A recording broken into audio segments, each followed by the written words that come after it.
The Bitcoin Group, the American original. For over the last 10 seconds, the sharpest Satoshis, the best Bitcoins, the hardest cryptocurrency talk. We'd like to welcome our panelists. Blake Anderson from Facebook.com/GotBlake. Hi, everybody. Thanks for having me. Megan Lors from Airbits. Hello. Tone Vase from Brave New Coin. Theo Goodman from Transmission.rocks. Good evening, everyone. And I'm Thomas Hunt from the World Crypto Network. Moving on to Issue 1. Issue 1. Bitcoin is back, but it never really left.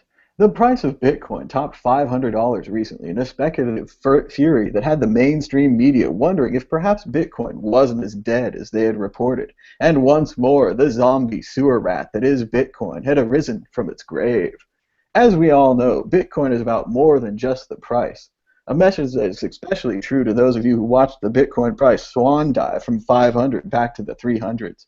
Blake Anderson, your thoughts on the recent explosion in Bitcoin price?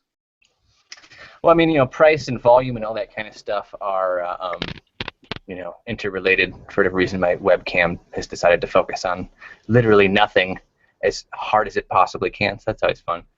At any rate, the price going up and down, I mean, there's a lot of different exchanges, and there still is not like a giant central uber popular exchange like Mt. Gox doing 80% of trades. So we have lots of market inefficiency. Market inefficiency is the birthplace of arbitrage, and when you can arb the different markets of Bitcoin, you can make money, and it becomes less of a Ponzi scheme than the debt-based equities of yesteryear. There's actually a lot of value coming in, so the volume goes up, more people become interested, and more people make money. So I think that market inefficiency is going to be a huge driver of people getting interested that are, arbiters and quants and stuff like that. It'll be good to bring them in. Somebody pointed out earlier today that some of the markets really aren't moving, whether it be physical Bitcoin or BTCG, and that's also indicative of maybe there's not very smooth avenues to get money in and out for arbitraging. So, I mean, in the long run, that means there'll be a lot more market inefficiency to go around in the future, which is a good thing. People will be able to make money, and I think we're going to continue to see wild swings in the upward direction, and I, for one, think that that is objectively good. Megan Lords. So yeah, I do think this is really good news for a couple different reasons, but mainly because it's generated a lot more interest, and it's kind of, put the doubters of people who were saying, oh, Bitcoin's dead, it's over with. It's kind of refocus them a little bit. So yeah, I think it's great. I've been a fan of this long period of stability, and we're going to see some spikes. We're going to see it, going up and down, and it's going to be a little volatile, but that's also going to generate interest. And I think overall, it's a good thing. I am looking forward to a little more stability, and yeah, we'll see what happens. It's always an exciting ride. Tone Vase. Hey guys, do you hear me okay? Everyone is nodding yes. Okay, good. I usually go the other way with most of the people on the panel. I don't think market inefficiencies are good. Even if there is arbitrage profits in them, I prefer markets to be efficient. Now, having one exchange is also not ideal. We had that with Mt. Gox, and that turned terrible. There is no great solution right now. I'm hoping that what we talked about like 3 weeks ago or something with Liquid coming out of the project from Blockstream, and an ability for exchanges to share liquidity. If they can ever get that to work, I think that can be a great help to eliminate some of these market inefficiencies. As for the price spike, it's also not good. I mean, it's great for reporters, it's great for some speculators, but these massive upswings in price and then crashes, because they always crash. I mean, the exponential price rises are just unsustainable. It's not good. It happens. That's how markets work. But I don't think it's so great. I think that I don't even think we've fallen far enough from this rise, because it was unreal. There was no fundamental reason for it. There was no technical reason for it. Buying just created more buying. People were missing out. And now the prices are coming down a bit. So it is what it is. That's how markets move up. As long as it only comes down to the level that it took off from, which is about 250, we're fine, and the future is good. Some people think the price rise was caused by a Russian multi-level marketing scheme called MMM. What do you think of that, Tom? I'm sure it contributed to it, but in my opinion, the hype of MMM became a self-fulfilling prophecy. So it's not the fact, I don't think it was MMM itself, but I think it was people talking about MMM and then people checking out MMM and people buying because of MMM because other people were buying because of MMM. And then eventually reality set in at 500 and everything came crashing down.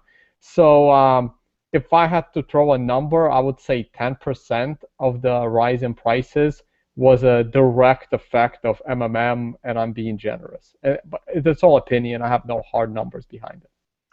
Theo Goodman. Is there news?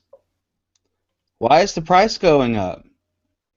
No, I think that's what you hear a lot, and I think that someone asks that, then you can give them some kind of answer, and they'll believe it, and then it'll make logical sense. But really, the price is not logical. It just moves around. It's not logical. I agree more with Blake, or at least I guess I personally think it's good. There's a little bit inefficiency. I think it's more interesting. I think it attracts a lot of people to the market.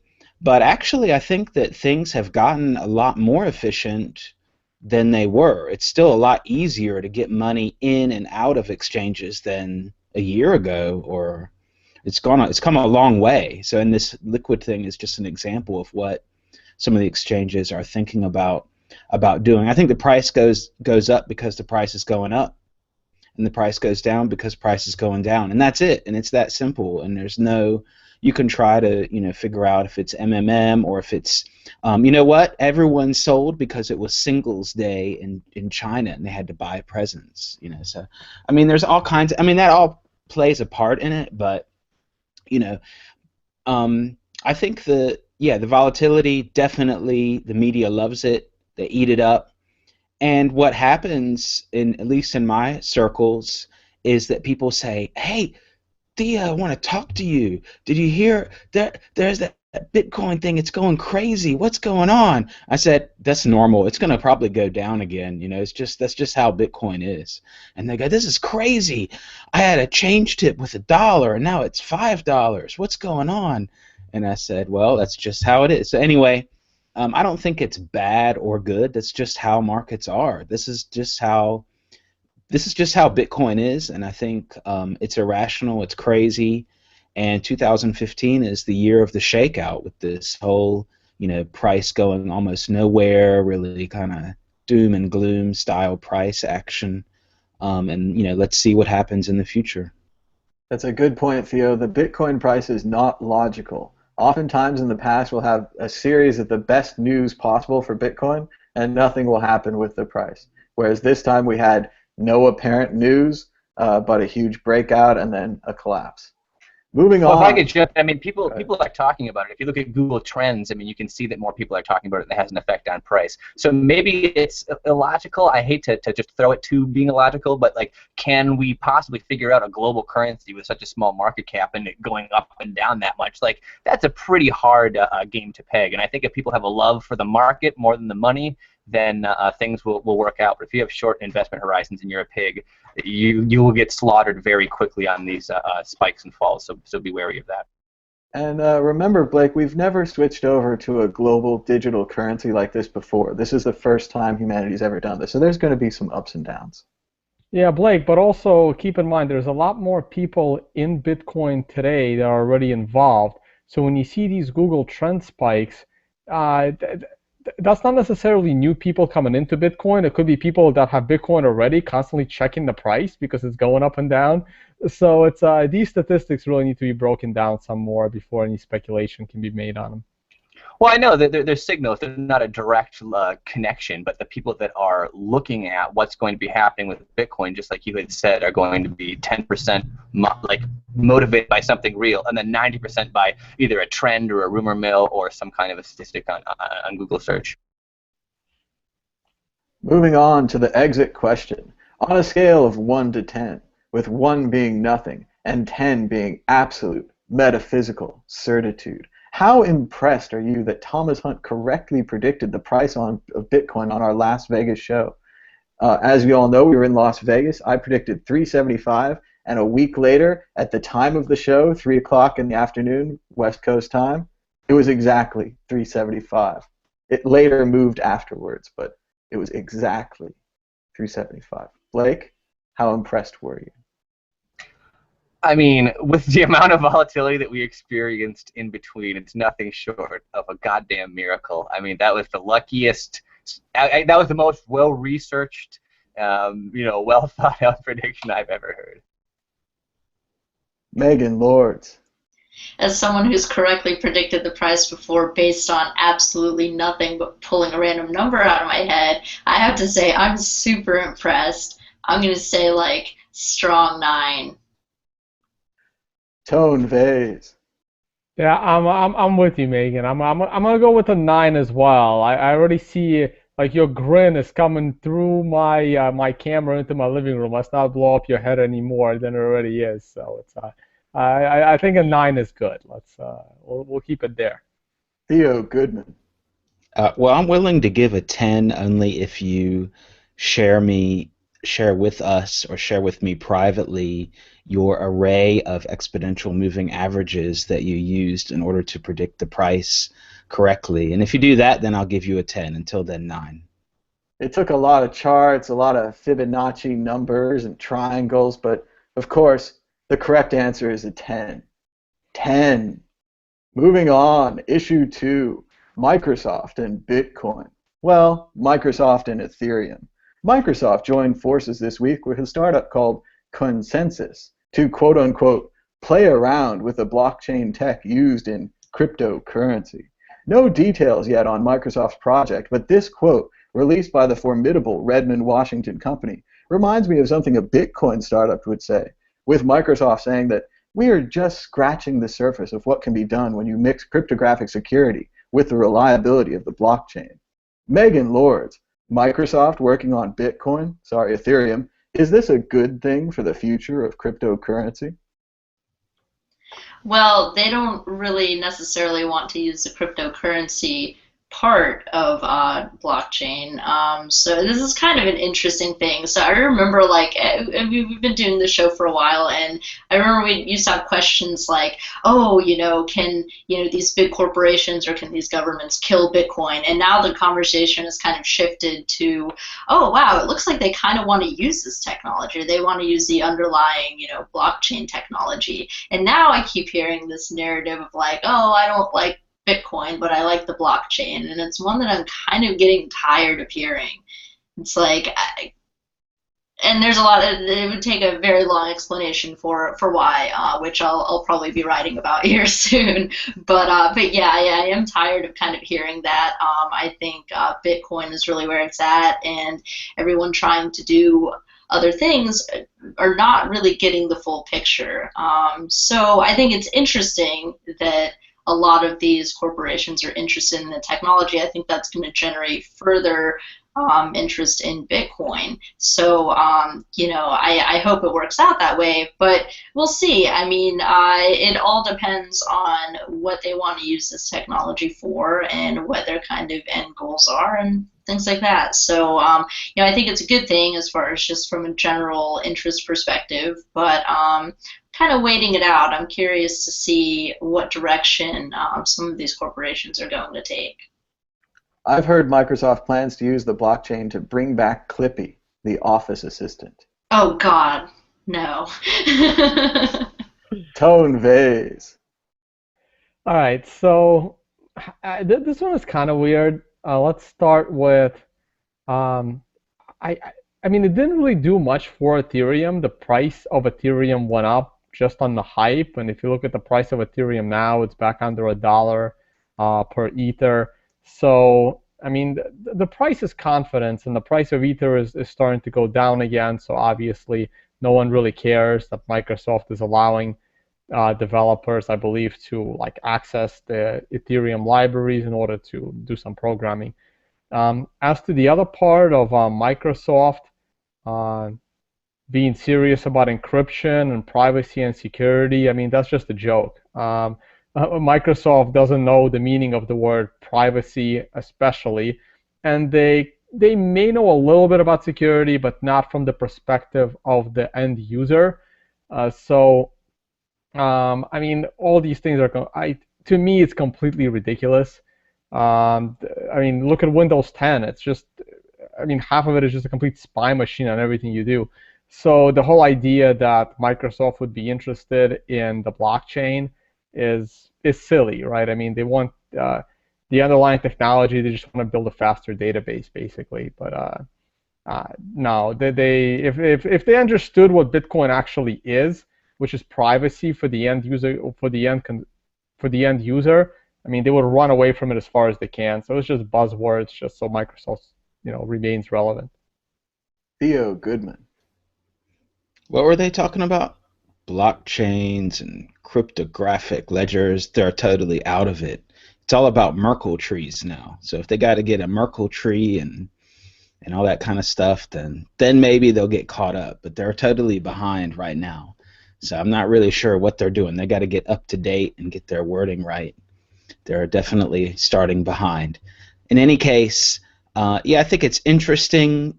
Also the wording, Bitcoin-like technology, blockchain, or not Bitcoin, it's blockchain. Anyway, I think a lot of these companies, like I've said before, they just want to remain relevant. They know something's up. They're like, okay, something's up. What's good? All right, we need to get that, but we don't want it that we want to have control. So let's just get one of those things and say we have it, and then we're cool too, and we won't miss the boat. So that's basically everyone's covering their bases and doing it. Not to take anything away from Ethereum. It's a cool project. I like that it's open source. I like that they've got all that programming language and all that stuff. By the way, I just checked right before the show, you can run Ether scripts on Counterparty testnet. So you can't do it live yet, but you can do it on the testnet. So that means it's going in the direction that you could do some scripts on the Bitcoin blockchain with the Ethereum language, if you're still following me. In any case, I don't think it's positive or negative, and I think we're going to see a whole lot more of this, of companies trying to figure out how they can, get in on this action. Blake Anderson. Well, I mean, I agree with the other panelists. It seems like an attempt to separate Bitcoin and the network effect, which it has achieved from the fundamental technology. I mean, this is a good and useful experiment. It's good to go through and to see how can we decimate costs and overhead and things like that. The thing that kind of sticks in people's craw a little bit is that the features of the blockchain and the features of what they're trying to build are incontrovertibly mutually exclusive. They're talking about we can update the value or the total supply. We can update this stuff 40 times faster. It's like you're almost kind of pushing the limits of not getting it, because what you've done is you reflexively have gone all the way around in a complete loop to be like, okay, now I can just take a file on my computer and I can update that even faster than this new network, and then make a file into currency and then copy that. It's like, okay, but that's one of the problems that we solved in the first place and why Bitcoin was born. So you making like an extremely highly quickly mutable proof of stake chain has value, but to say that it competes with Bitcoin is like, well, no, there's too many mutually exclusive features which you cannot borrow over. If they end up creating some cool stuff and it does achieve a network effect and it does have a monetization system which is as clever as Bitcoin, that would be awesome. But to assume that from what's happened already versus how long it took for us to discover Bitcoin and for it to reach network effect is kind of let's not jump the gun. Exit question. What is the best Microsoft operating system? Megan Lawrence. Am I going to sound like a basic bitch if I say Windows 7? I don't know. It could have been worse. You could have said Vista. I almost said Vista just to be contrarian. I'm going further back than you, Megan. I'm going all the way to XP. That was the best one I've ever used, and I was so reluctant to update to Windows 7, and I don't know. I'm running Windows 8 right now on my Surface, and if I was a better software guy, I would find a way to put XP back on my Surface. Theo Goodman. XT for the win, definitely. XT was the best. XP Stable. as in pony. I'm on. That's what I meant. It's been so freaking XP, long. excuse me. Yeah, I got it. I got it mixed up too. It was so long. Yeah, but like you, Tone, I held on to that as long as I could. You know, I wasn't Yeah, me updated. too. I only changed to 7 when I bought a new laptop. I just didn't update that. I just Yep. No, stayed. that's Yeah. my story exactly. I only Yeah. switched onto Windows 7 because my other started just dying of old age. Now, I've even heard of companies that I mean, they don't update the security for it, but things that are not connected to the internet, and they just keep I mean, XP you can running. double check. I believe it's still the most popular operating system in the world by usage. And yet it's unsupported by security updates. Yes. And soon to be unsupported by Chrome as well, which is even more important. Yeah, when everybody was updating from XP, I was like, I'll go from 32-bit to 64-bit, but I'm not going to leap into some new. Like, I worked in enterprise software project management. They're like, should we deploy this new operating system across all of our hundreds of thousands of end users? And I'd be like, yeah, that'll cost a lot of money and really, deliver a lot of value for everybody that's already working at what you would consider maximal efficiency. Let's do that. No, yeah, XP was a dynasty. Yeah, XP was the best. The correct answer is Windows 2000, with a runner-up for DOS 6.22. Very close, but Windows 2000. Moving on. I like Millennium Edition. Me was nice, but not as good as Microsoft Bob.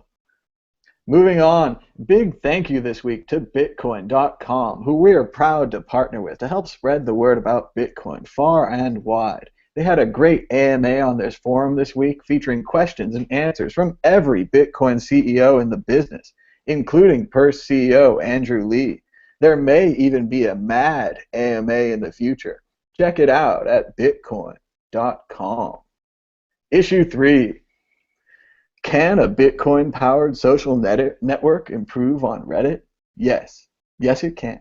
Cryptocurrency developer Ryan X. Charles presented his ideas for a decentralized Reddit that he calls DAT, Decentralize All of the Things, at a recent meeting of the San Francisco Bitcoin Meetup. Charles' plan calls for users to download a client to distribute the Reddit files, much like BitTorrent. The new, but old idea is finally being worked on because the internet is tired of Reddit censorship. Tone Vase, can this new Reddit solve the problems of the old Reddit? Will it even work? All right, so I'm going to come off with not a very expert opinion. I don't use Reddit. I don't even have a Reddit username. So again, to me, there are no problems with Reddit because I don't use it. Now, that's not. You don't need to decentralize Reddit. You just need to not have censorship, right? I mean, it's like you don't need to decentralize everything. It's completely unnecessary. I mean, Reddit has a huge network effect. I think we've talked about Reddit on this show more times than we probably should, in my opinion. But Reddit is not just Bitcoin. Bitcoin is like maybe 0.05% of the use cases for Reddit. Again, it's going to be hard to get everyone over. Censorship is the problem, not the decentralization. And the fact that you have to download a client, I mean, you lost me right there. But at least that's me. But I'm not even on Reddit, so I'll let other people that actually use Reddit. I think it's too much. It's too much information. I don't have that kind of time. Theo, I don't know how people. Reddit hacked Tone right at the end there. They had Yeah, to cut okay, you off, good. Tone. Okay, great. Yeah, I like that. Get it? No. Okay, so yeah, it sounds pretty cool. It sounds like a good idea. Why not? Let's test it out. Let's see if it works. Let's see if people actually download these clients and all that.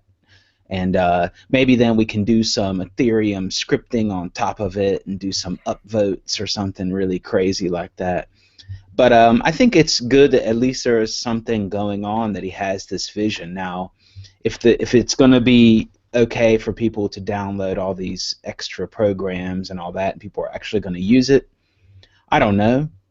I guess part of the problem is censorship.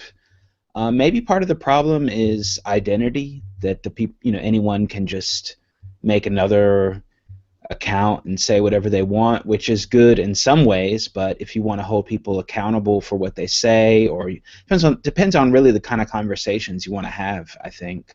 So you could change the kind of conversation if you had to sign, with your cryptographic key every time that you said something, or I don't know exactly how they want to do that, but they could do something like that.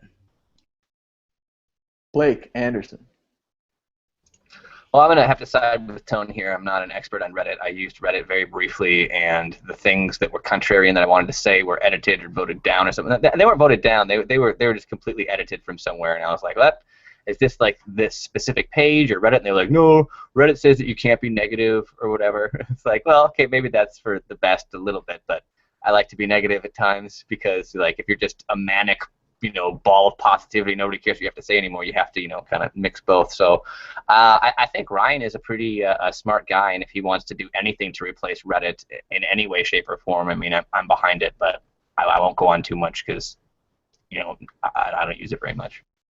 Megan Lords. So I kind of have a love-hate relationship with Reddit. It's great for a lot of things, but I would like to see, I definitely am against the censorship, and I'm against that across all different forms of social media, and I'd like to see more disruption in that space in general. So I like, that someone has that in mind, that they want to do something different that's based on Bitcoin.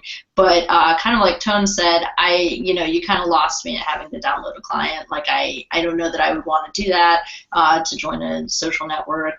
It needs to be just as easy to use as the ones that are already in place. And while Reddit has its problems, especially with censorship, I hope that there will be other other ideas coming up to kind of give it a little more competition. And while it's a good idea, I don't know that it'll be enough to kind of unseat what Reddit has already built, despite the censorship. Yeah, I just, to jump back in there, I just don't think the concept of decentralization is absolutely necessary. I mean, it would be nice. I don't know if it exists or not. Like I said, I'm not a Reddit user. If there is a reputation system on Reddit, that would be good. So you can click on a person's username and you see their history. If they have a lot of comments, obviously you're not going to be able to parse it, but maybe some of the comments that were voted down, some of the comments that were voted up, maybe write some kind of a program. Again, I leave this to developers that are smarter than me. I just work with developers and I tell them what I need programmed and I shoot for the moon, and then they usually laugh and shut it down, but they get close to what I'm looking for.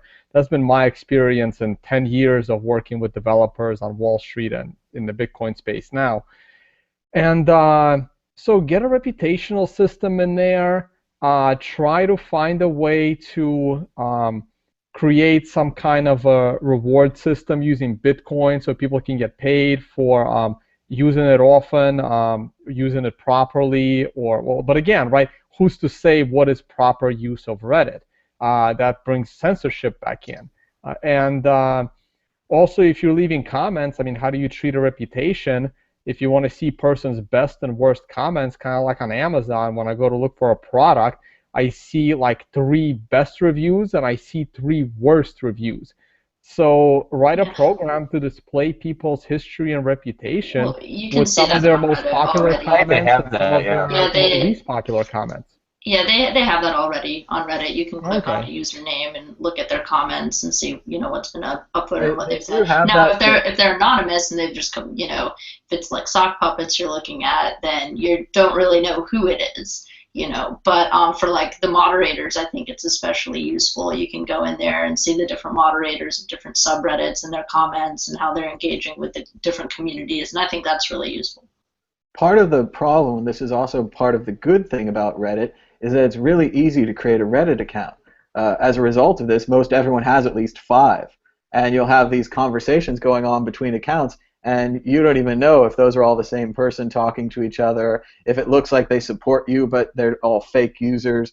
It's very hard to tell what anything actually is. The sock puppet circle jerk becomes a real problem.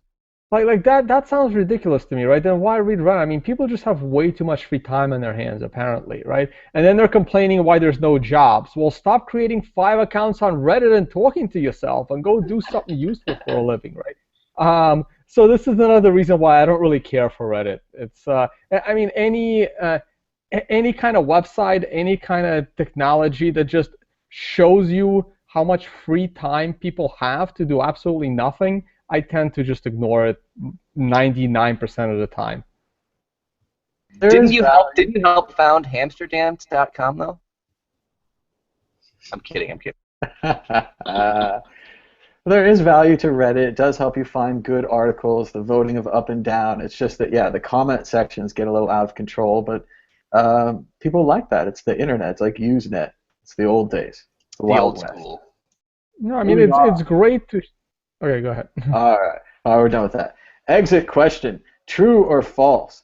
Everything we do on the internet should be quantified and made into money. Tone Vase. No. Not everything. It shouldn't be. I mean, you should have options. I mean, do you want to see ads, or do you want to pay to block them? Do you want to monetize your content or not? I mean, but who's to decide? So it's I'm gonna say no. Theo Goodman. The question isn't should it. It is already. Ooh, Blake Anderson. Yeah, and I mean, I agree definitely with Tony and Theo. I mean, like, should it be everywhere, monetizing everything at all times? You know, probably not. As a rule, should everything be? Probably so. But like Theo say, it doesn't matter. It already is, and I think that ties back into a whole lot of other things, like should voting be free, and what is a vote, and all kinds of different things. And I mean, the market is everywhere. It reaches into everything. So I mean, yeah, I agree with Theo. It kind of already is. Megan Lords. Yeah, I have to agree with you. It already is. Anytime you put time or energy into something, there is a value to that. Maybe there's not digits attached to that, but it is valuable in some sense. That can go into a whole other rabbit hole. But as far as like directly monetizing content, I don't think it's a terrible idea, but that doesn't really solve.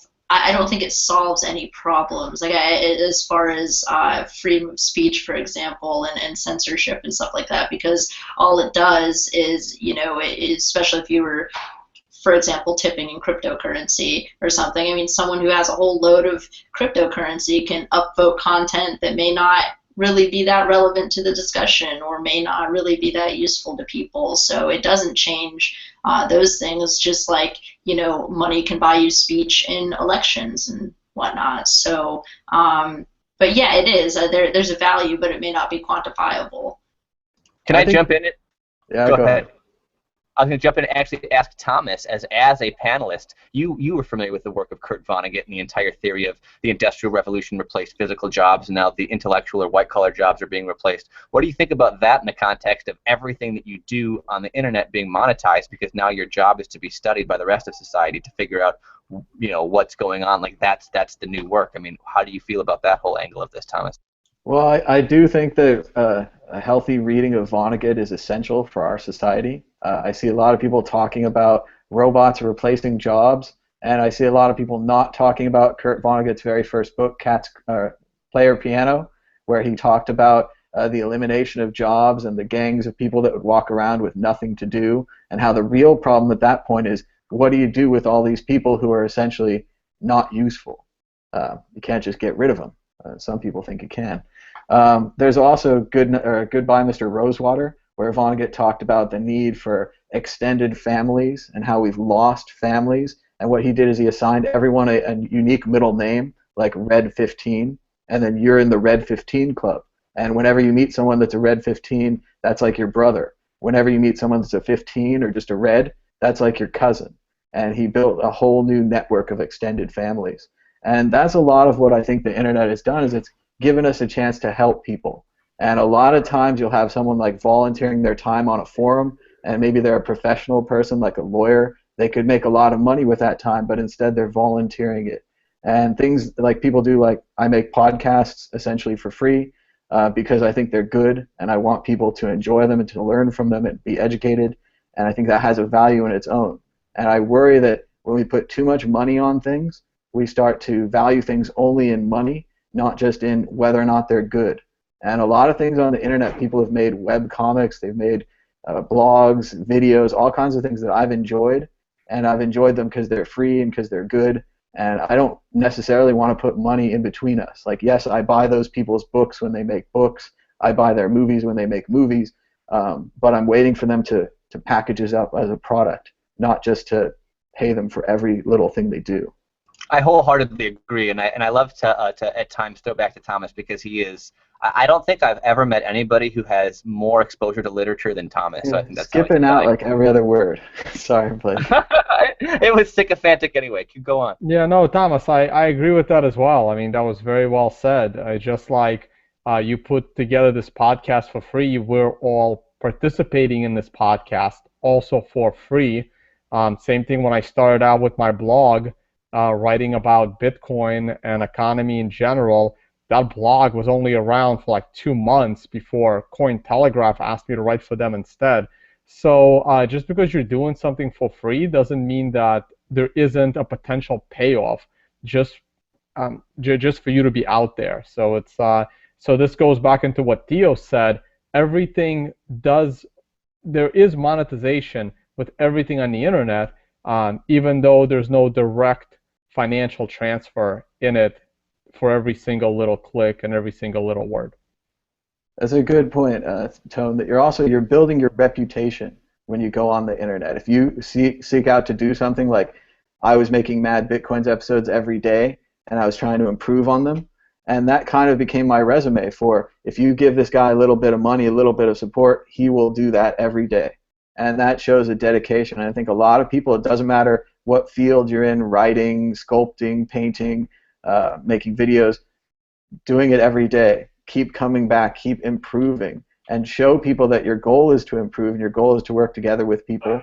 And I think that kind of attitude really works on the internet. To the extent it's almost like micro-philanthropy. Sorry, go ahead, Megan. Yeah, well, I was just going to say, I mean, to go back to your point about Vonnegut's player piano, it is a concern, but I think it's way less of a concern in this age that we live in now. I don't think he could have possibly imagined how the internet has opened up so many doors for so many people. I mean, I've experienced the same thing as the rest of the panelists. It's like I started writing and doing videos and interviews and stuff like that just because it was something I felt like I needed to do. I just wanted to do it. I didn't make any money doing it, but it did lead to a lot of other opportunities. So, I think now more than ever, those opportunities are available for just about everyone. And, I don't think we're going to see a future where people are wandering around without anything to do. People automatically do things they're passionate about, whether or not they're being paid for it.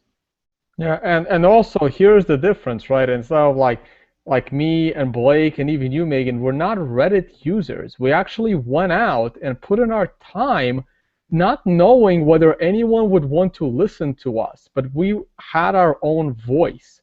And now we're all personalities within the Bitcoin space. We're all public speakers at conferences, while the other people are sitting there with 5 login names on Reddit, talking to each other and proving how smart they are, and then commenting on other people's work, picking on every little thing they say, instead of going out and doing something unique and creating a brand out of them. And that's just a difference in motivation. Yeah, but I enjoy those. I enjoy the people who are gonna spend a lot of their time sitting on their computer criticizing you. Like, that's great to me. It's great that there's a platform for them to do that. I know, like, people are like, oh, don't feed the trolls and they're terrible and stuff like that. But I think it strengthens what you're already doing when you are receiving that feedback from people, whether it's negative or positive. And if it's negative, it just helps you steel yourself against that in the future, and it helps you, improve yourself too. So a lot of criticism might be snarky, but some of it, I mean, I've had very good, negative comments left on my material that's actually helped me refine my arguments better. So yeah. I'm all for it. No, you're right. I have as well, and if you look at, I always try to respond to people's comments on all these videos that I do for the World Crypto Network.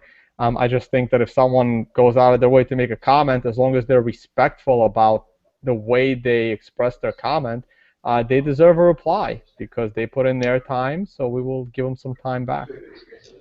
Absolutely, I agree, Tone. All right, good discussion. Moving on to issue 4. Screen share. Here we go. Issue 4. Purse to launch marketplace to compete with eBay and OpenBazaar. Purse.io, the website where you can shop and save 20% off Amazon, announced plans this week to expand its marketplace to include additional merchants. Purse's new marketplace would allow advanced consumer protection using blockchain escrows, as well as providing novel use cases for multi-signature transactions and other as-of-yet unannounced smart contracts. Blake Anderson, your thoughts on Purse's plans to expand Bitcoin shopping? Well, I think it's a fantastic plan. I think that they have a really, really, really good idea that is their core business engine, and to see them continue to develop other ways to utilize all this technology is great. I mean, the more marketplaces, the better. As an ANCAP, I'm not going to be like, oh, another marketplace. Who needs another one of those? Like, why don't Bernie Sanders just give me my socks that I need, and then we can go to free school. I think that Purse is really, really, it's starting to shine through as one of my favorite companies. Obviously, they've hired my good friend Thomas, who I put my time into his shows and things as well. So for them to have the foresight to also see that Thomas is a valuable figure makes me more and more excited that they are the company that is, going to use their business engine, which does turn a profit, to go over and add value in other profitable areas. So, I mean, like, go Purse from something that I kind of heard of at first and was like, oh, okay, maybe I'll get more into it. They really won me over, so stoked for new markets. Megan Lords. Yeah, so I've been a huge supporter of OpenBazaar and Purse, and I think that they're both wanting to do slightly different things, and I think that it's both good. I mean, I'd like to see a lot of competition and even cooperation in the space. I think there's enough room for everyone. I don't think it has to be that you choose one organization over the other. People have different needs, and I think you can use both. So I don't see it as I guess I don't see it as, competition-based as some people might see it. I've seen some of the discussions kind of surrounding this news as if Purse is trying to like take on, eBay or take on OpenBazaar, and I don't really see it that way. I think they're just trying to provide something different, an alternative, and I think that's good. I'm all for competing marketplaces. I think the more the merrier. A good point, Megan. It is a very large ocean, and I think there's lots of fish for everyone. Tone Vase. All right, so before I go on with my answer, I need assurances that I will be invited back here by the Purse.io employee. Yeah, go ahead. Let's hear it. Okay, so also a disclaimer. I actually have not used Purse yet, but about a month ago, I swore I would never buy anything from Amazon unless I actually use Purse. So I've been just throwing things in the wish list that I actually need, and I just have not had a chance to go and sign up for Purse. I know Andrew's going to kill me because I've met him like a few months ago, and I promised I would like sign up immediately. So the next purchase I will buy from Amazon will go through Purse. Okay, so getting the disclaimers out of the way. I'm not too thrilled about this, and here's why. First of all, compete with eBay and OpenBazaar. OpenBazaar is not even fully launched yet, but assuming they do get launched, these are two complete opposite sides of the spectrum. One is insanely over-regulated and needs to know everything you do and even what IP address you do it with. And the other one is the complete opposite. So one is a regulatory nightmare, and the other one is a regulatory workaround that's going to be a major liability from a criminal perspective. When Purse says they're going to compete with them, how?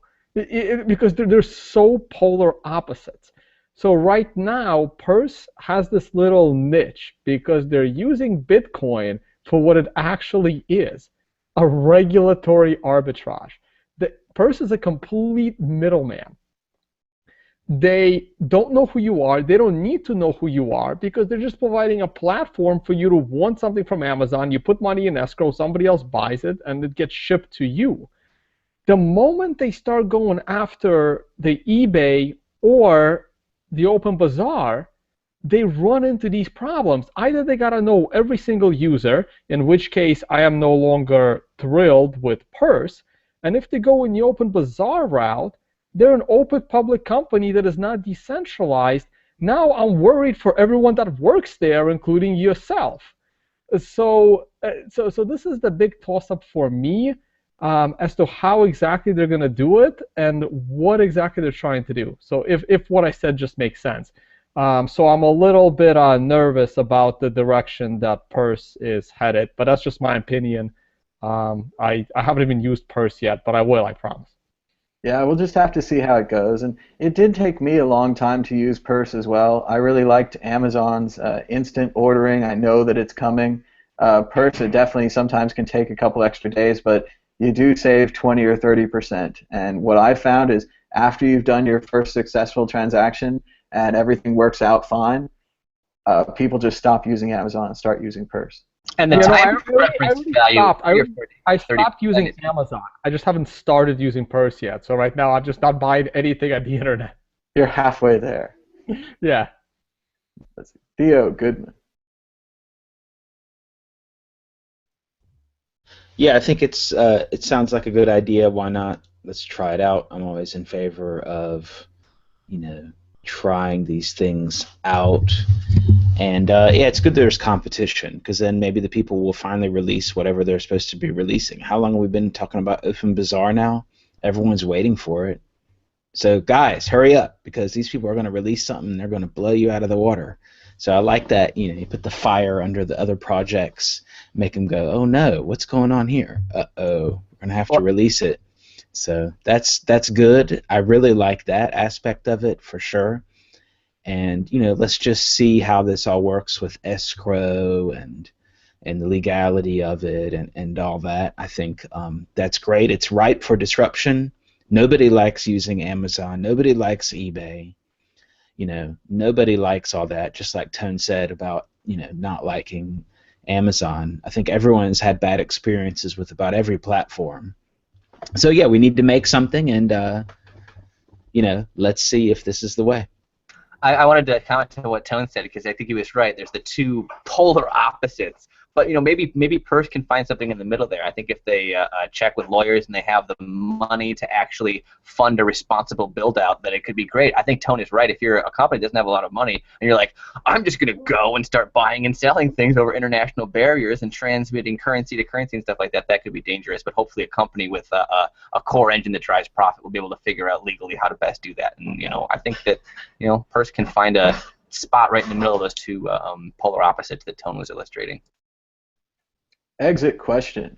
What would you like to buy with Bitcoin next? Blake Anderson. Probably I'd buy Fallout 4. I mean, I could just pirate it, but I should probably pay for it because that software company is awesome. So there you go. Megan Lords.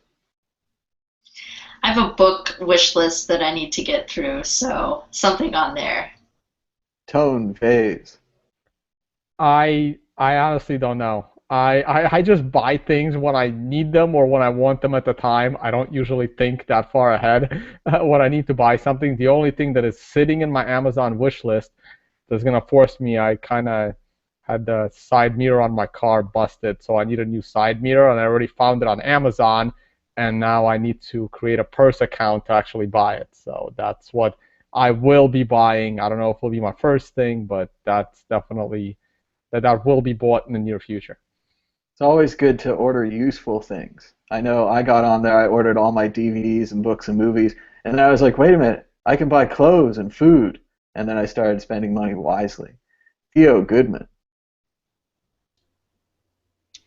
The next thing I want to buy with Bitcoin, I don't know. I think I'd buy a 12-pack of some craft beer, something like that. Nice. Local. And now, time for predictions or story of the week. Blake Anderson, are you ready with a prediction or a story of the week? Yeah, I guess my story of the week is that our good friend Chris Ellis, who used to be on the show quite frequently, is not feeling 100%. And anybody that wants to, send him a message of encouragement or donate some Bitcoin or anything to him, I don't want to go too in depth as to him not feeling well, but he feels unwell enough that he is not on the show, and this is one of his favorite things to do ever. So my heart goes out to Chris, and my story of the week is that hopefully he can find some support in our community of love and ideological consistency, because he really needs some. It is very sad that Chris is unwell, and while we're talking about sad things, I meant to mention this at the top of the show, but certainly our thoughts and prayers go out to the people of Paris today. There's been a horrific, seemingly terrorist attack. I don't know very much about it. I've been pretty busy today, but it is very unfortunate, and we are thinking of Paris today. Megan Lords. So this week in the U.S. we saw Armistice Day on Wednesday, also known as Veterans Day, but it started as Armistice Day, which was a celebration of peace. And right now, antiwar.com on Twitter is doing a cool hashtag campaign. It's hashtag Why I Am Against War, and I encourage people to participate in that. I think there are a lot of things that stem from a positive view of war that we've kind of seen in the larger U.S. culture. And antiwar.com has been a huge, invaluable resource for finding out more of what's going on in the rest of the world in regards to these wars. And I encourage you to, donate to them, check them out. And it's unfortunate that these bombings happened in Paris, but a lot of these attacks are results and direct results of the very dangerous and risky foreign policy that's been undertaken by first world nations for decades now. Tone Vase. I gotta look up the Paris thing. I actually haven't heard this. The first time I'm hearing about it right now from you, so I'm gonna check that out once we're done here. So I'm going to go with a prediction. It's more of a longer-term prediction. I'm sure you guys remember, because we did this on the show, the giant divide within the Bitcoin community during the whole Bitcoin XT debacle. I foresee a similar divide with people arguing on both sides over the blockchain alliance. I tweeted out the other day a press release that I got in the mail about an event where all these companies were getting together with the regulators, but guess what? The press release showed up the day after the event had already happened. And I mean, I just find these things incredibly frustrating. And going forward, if something like this happens again, I believe that this will start to divide the Bitcoin community once again. So that's kind of my prediction going forward, that that group is going to end badly. Theo Goodman. Story of the week. Yeah, I'm gonna go with Tone. I really liked what he posted on Twitter about the whole blockchain alliance thing. I think that was definitely the story of the week. I'm also a little distracted with all this Paris stuff going on. It happened right before we were getting ready for the show. And I think, but I do see. I'm going to basically agree with Ton. I do see a lot of discussions going on about this whole dynamic. Also about the block size discussion, block size limit discussion is coming up again, ironically, in the near one of these conferences that's coming up. So suddenly it's injected into the conversation again. I think that that's not by chance that there's media outlets reporting on it, but so I think that's the story of the week. Suddenly, it's a topic again. Yeah, I'll be there for that one. I'm going to Hong Kong because. Great. So we can report on it. I think it's really interesting, and I hope that let's also remember that I'm not going to claim I'm a blockchain expert because I'm not. However, if I understand correctly, the purpose of these conferences is not a discussion on the block size limit. It's just about how to scale blockchain without much risk. So it's not that's not just the block size limit. There's like Yeah. a whole bunch of stuff to discuss Yeah, no, besides that, the right? the one definite thing out of the last scaling Bitcoin is that everyone agrees that raising the block limit is just a temporary measure. Like everyone agrees on that. It's just something temporary. If they do raise the block size, they're only going to raise it because they can't come up with a real solution in time before transactions become a problem. So at least A real there is major solution. agreement there. What do you mean by a real solution? I mean, this sounds like scope blow to me. I could not more vehemently disagree with everybody. Like, we're going to scale it in general, and then wonder why we can't come to a conclusion, and why Tone later on is saying, I would have thought something would have come of this. It's like, no, from a project I think they management need a perspective, system this is not similar good. to the system that discovers difficulty, where the Yes. difficulty adjusts. I think they need a block size system that adjusts so that we don't have to do this again in 3 years when 8 megs isn't enough or whatever it is, right? I agree, and I think that to focus down on that kind of a solution is good. To try to say every single possible extrapolation of scalability for blockchain technology in every direction, it's like that's, maybe we should focus down a little bit more than that. So, I mean, this contrarianism is entertaining, so I thought I'd throw that I part think we're out going to there. solve it all at this one conference. One conference is all we need. Actually, this is the second one, so we'll have two conferences. 2 conferences is all we need. Oh, that's great. So it's not Highlander anymore. There can be only 2. All right, and now a prediction. Satoshi Nakamoto will win the Nobel Prize for Economics. It's surprising that the committee has waited this long to nominate him, and it's ridiculous that they've held up the nomination just because one of their members publicly announced his intention to nominate. Bitcoin is the greatest financial innovation in the last 100 years, and for his outstanding contributions to society, Satoshi Nakamoto will win the Nobel Prize. Oh, we're out of time. Until next time, bye-bye.